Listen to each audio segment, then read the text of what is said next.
ล่าสุดพี่น้องเลยล่าสุดเนาะล่าสุดมีคนแอดอินบ็อกเข้ามาหาตุกคำพี่น้องเลยเนาะซึ่งเพิ่นบ่อนุญาตเพิ่นว่าเพราะว่าทางเพิ่นก็ได้อธิบายนี่ว่าแจ้งรายละเอียดไปเบิดแล้วไม่ว่าสิเป็นป้าข้างบ้านไม่ว่าสิเป็นผู้ที่ยุแย่หรือว่าเป็นผู้ที่คุยให้เรื่องราวมันบ่ดีบ่ได้ว่าใดๆอีหยังประมาณนี้เนาะทั้งแม่น้องสมานเพิ่นก็ว่าได้อ่าแจ้งรายละเอียดเรียบร้อยแล้วเนาะค่อยบ่อนุญาตให้ลงเด้อว่าซั่นเนาะนี่พี่น้องเราแชทมาหาตุกคำเนาะตอนแรกตุกคำว่ะแต่ว่าตุกคำมารับบ่ได้เพราะว่าเพื่อนของตุกคำมันเต็มใน Facebook เนาะแต่ว่าคุยได้ส่งอันนี้เข้ามาได้พี่น้องเนาะตุกคำก็ว่าโอเคเนาะถ้าว่าเราบ่อนุญาตได้ก็ทุกครั้งก็จะบอกเอาลงเนาะมีแต่ให้กำลังใจทางอ้ายเพิ่นซื่อๆเนาะพี่น้องเนาะก็บ่ว่ากันแม่เพิ่นก็คือว่าแหละมันก็จบคุยเรียบร้อยแล้วก็โอเคเนาะทุกครั้งก็จะบอกเอาลงเพิ่นแต่ทุกครั้งจะมีคำถามนึงที่จะถาม FC บัดนี้พี่น้อง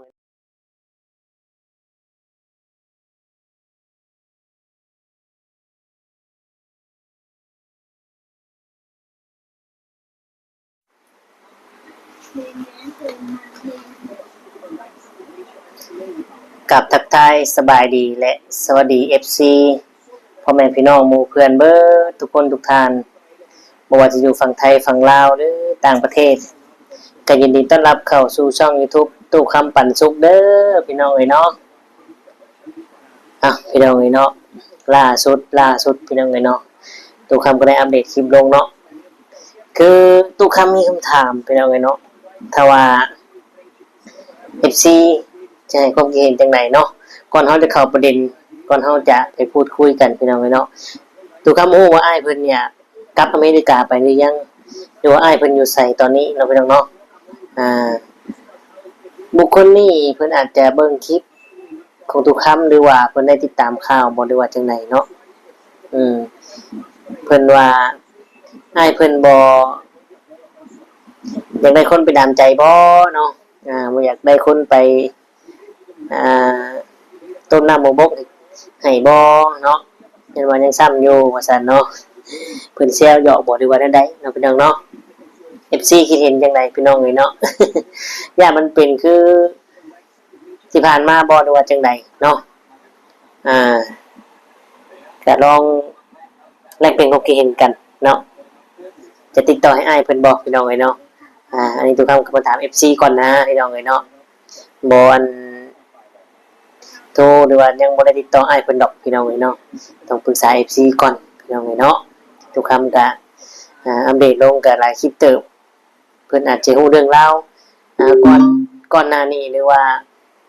ฮู้นำตู้คำพี่น้องเอ้ยเนาะ อ้าวพี่น้องเลยกะคอมเมนต์กันเข้ามาแล้วก็เอาความคิดเห็นเนาะแล้วก็บอกทุกคำเลยเนาะพี่น้องเนาะควรเหมาะสมบ่หรือบ่เหมาะสมเนาะเอาพี่น้องเลยกะจังใดก็คอมเมนต์เข้ามาเนาะลองนั่นเบิ่งแต่ว่าประเด็นมื้อนี้พี่น้องเลยเนาะทุกคำกะ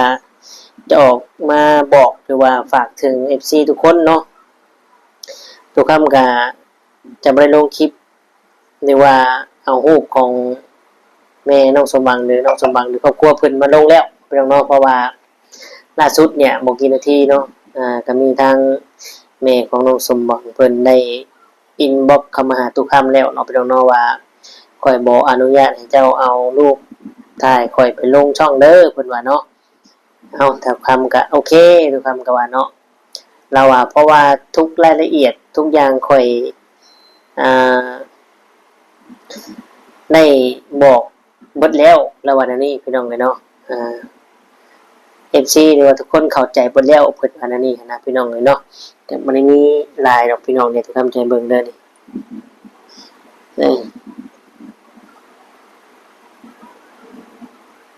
ใส่เนาะนี่พี่น้อง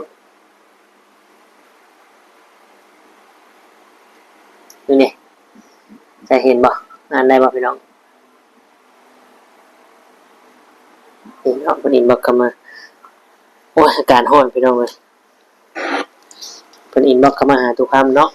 ก็บ่ได้โทรดอก จ้าคือบ่เปิดเอง เพิ่นพิมพ์เข้ามาพี่น้องเนาะเปิดบ่ได้ว่าใส่เพราะว่า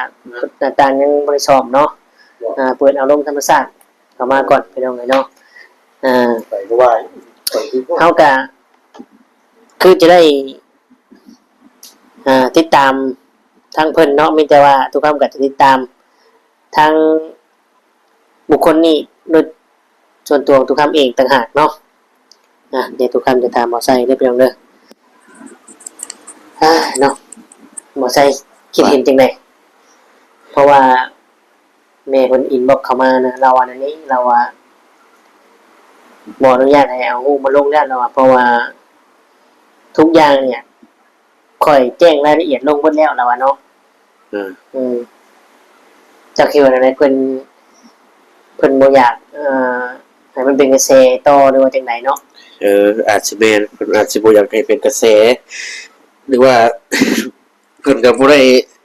อันนั้นแล้วเพราะว่าเพิ่นก็เคลียร์ลงหมดแล้วออกมาอธิบายหมดแล้วเพิ่นก็บ่อยากให้ไผเอาลงบัดนี้เพิ่นอยาก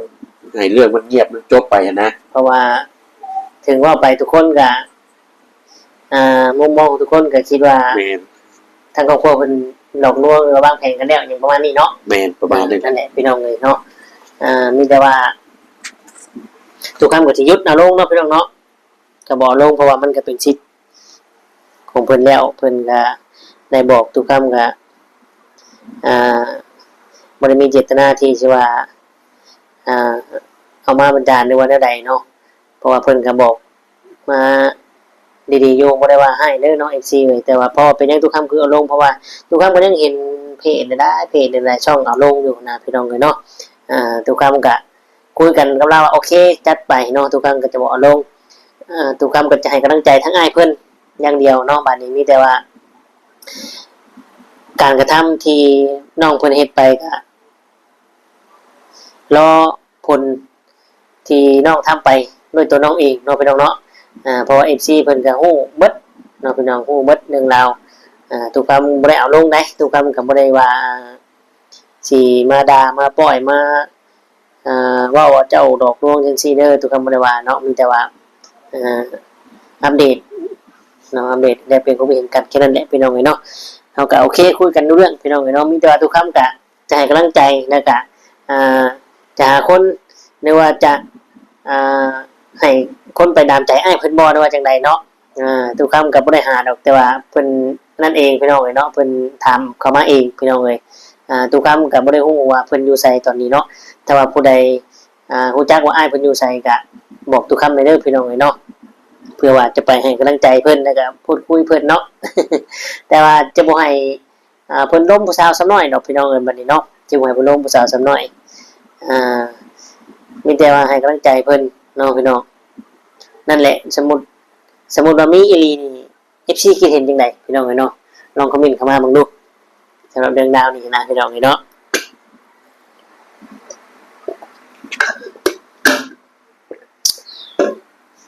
ยังไงบ่ใส่ข่อยถ้าข่อยเลือดเพชรเลือดเดี๋ยวไปเห็นเขาลงอยู่แหละโอ้นี่พี่น้องยังมีคนเอาลงอยู่ในพี่น้องเอ้ยเนาะนี่ดูมังกรพี่น้องสรุปแล้วอ้าย69กับสาว22ปะกันย้อนผัวมวยกินเบียร์สรุปพี่แต่ยังเอาลงทุกคนก็ยังสรุปอยู่ในพี่น้องยังอยากฮู้อยู่เนาะบางคนก็ว่ายังบ่ฮู้แต่บางคนก็ฮู้แล้วแต่บางคนก็ฮู้เนี่ยเขาที่ทุกคนบ่โอเคนำเนี่ยแนวนี้พี่น้องเอ้ยเนาะที่เพิ่นเอามาอธิบายคือเพิ่นออกมาแก้ต่างให้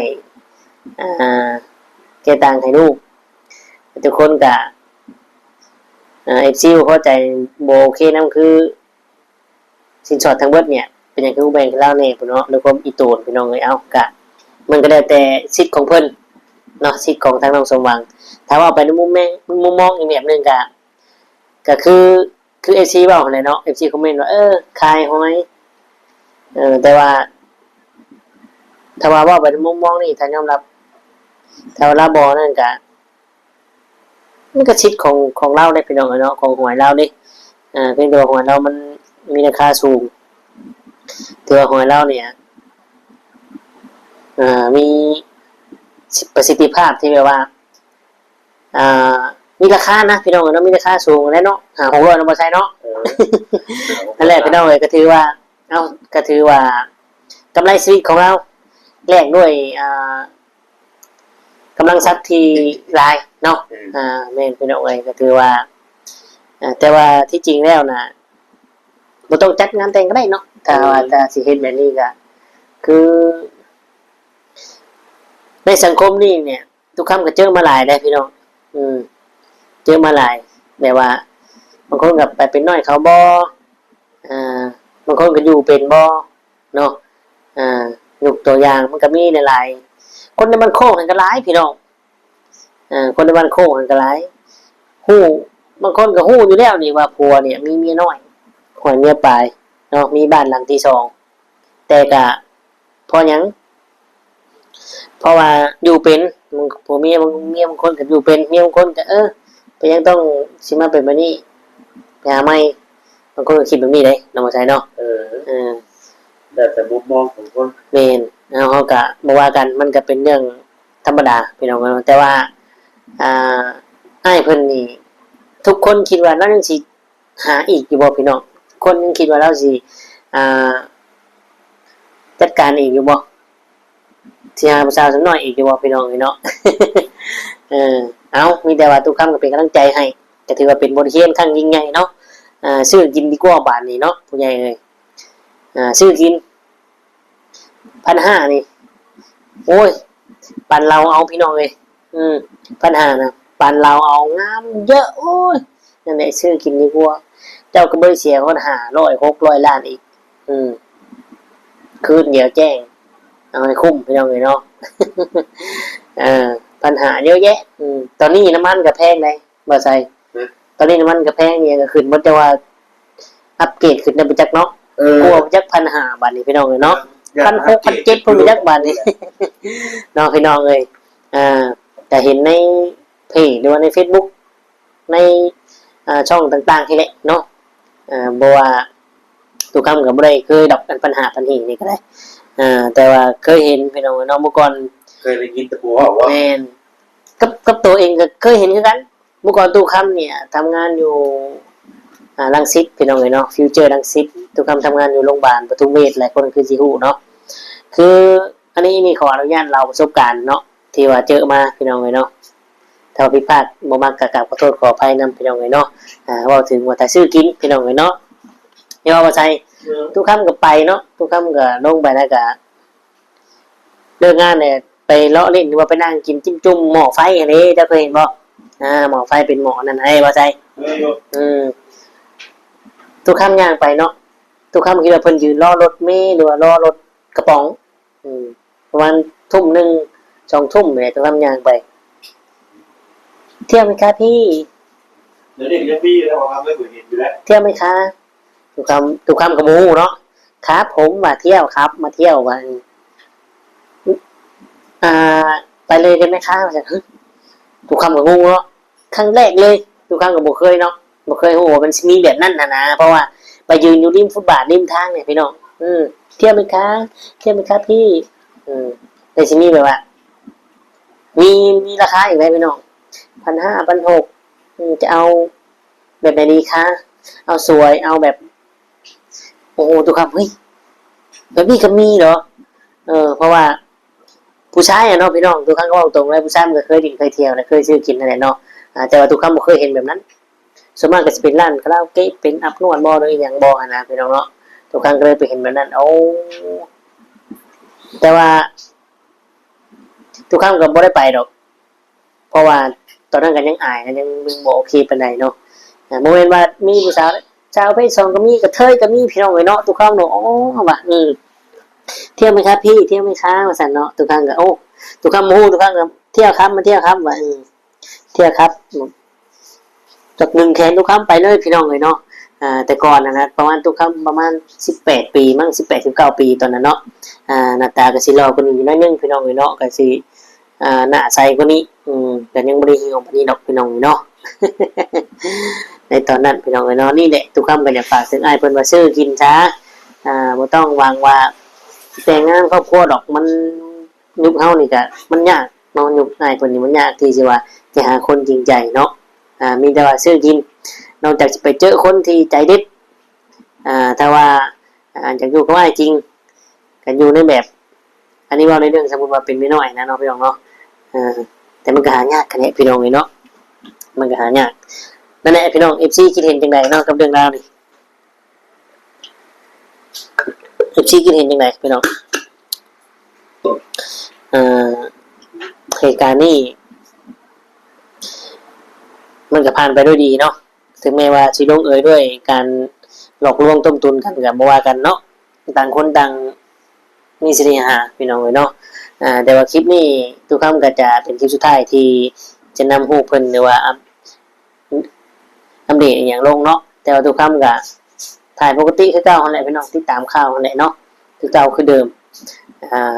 เพิ่มเติมคือขอขอบคุณ FC หลายๆที่ให้กำลังใจแล้วก็กดไลค์กดแชร์กดติดตามเนาะขอบคุณหลายๆเด้อพี่น้องเนาะต่อไปทุกคำก็คือสิได้อัปเดตน้องมะนาวบัดนี้พี่น้องเนาะเพราะว่าทางผู้ใหญ่เพิ่นก็ได้คุยกับทุกคำอยู่เด้ว่าถ้าเมื่อก็ฝากแน่เนาะไปให้กำลังใจเพิ่นแน่คือตอนนี้เนี่ยน้องมะนาวกับผัวนี่โอ้พี่น้องผัวนี่ก็บ่ถือก็ไม่เท่าบัดเนาะก็อุกอยู่ เอาก็ประมาณนี้เนาะสำหรับคลิปนี้ทุกคำก็จะได้ขอตัวจบพี่น้องเนาะมีแต่ว่าฝากไว้สำนี้เรื่องราวทั้งหมดที่ทุกคำเว้ามาเนี่ยส่วนเรื่องที่ว่าจะมีคนมาดามใจอ้ายเพิ่นอยากต้มน้ำบกให้แก้ซ้ำในก็มีพี่น้องเยอะแยะเนาะแต่บ่ฮู้ว่าจะเข้ามาด้วยแบบใดนะเนาะแต่บ่ฮู้ว่าจะเข้ามาด้วยแบบใดเพราะว่าอ้ายเพิ่นนี่ก็รู้สึกว่าจะมีเสน่ห์เลยเนาะจะมีเสน่ห์เลยจะมีความดึงดูดทั้งเพศตรงข้ามอยู่ได้เนาะแต่ว่าทุกคำลงนี่ก็มีหลายได้แชทเข้ามาถามเนาะแชทเข้ามาหาทุกคำแม่ห่างแม่ใหม่ก็มีบางเทื่อทักเข้ามาหยอกก็มีเนาะเพราะว่าอ้ายเพิ่นมีเสน่ห์ทั้งใดบ่ฮู้เนาะทางทรัพย์สินเงินทองทางหน้าตาทางบุคลิกบ่ได้ว่าแนวใดทางก็บ่แน่ใจเนาะส่วนมากนี่ยันทั้งนั้นแหละเนาะบ่ใช่เนาะหาเงินไม่ร้ายเจ้าก็ได้จังได๋เจ้าซะหน่อยนะเห็นบ่นี่มีตัวอย่างเห็นแล้วนี่ ตอนนี้ก็กำลังอยู่ครับเว้ย หาอยู่เนาะ กำลังหาอยู่ หาเช้ากินเดี๋ยวนี้เลย หาเช้ากินเช้าเลย บ่หาเช้ากินค่ำเลยเนาะ บ่หาเช้ากิ เนี่ย น พี่ เช้า น้อง เลย เนาะยุคนี้สมัยนี้หายังก็เพิ่นเนาะ หาเช้ากินค่ำ หา แต่ก่อนนี่หาเช้าก็กินเลย ทำมาหากินแต่ก่อนนี่ยังว่าทำมาหาเก็บในจำนวนหนึ่งเนาะเดี๋ยวนี้บ่ได้แล้วพี่น้องเนาะเอากะประมาณนี้จะได้ขอตัวจบอำลาพาจากพ่อแม่พี่น้องไปและบัดนี้เนาะขอขอบคุณ FC ในหลายที่เข้ามาชมกดไลค์กดแชร์ให้เด้อเนาะท้ายนี้สุดนี้ก็คือสิได้ขอตัวกล่าวคำว่าสำบายดีและสวัสดีครับ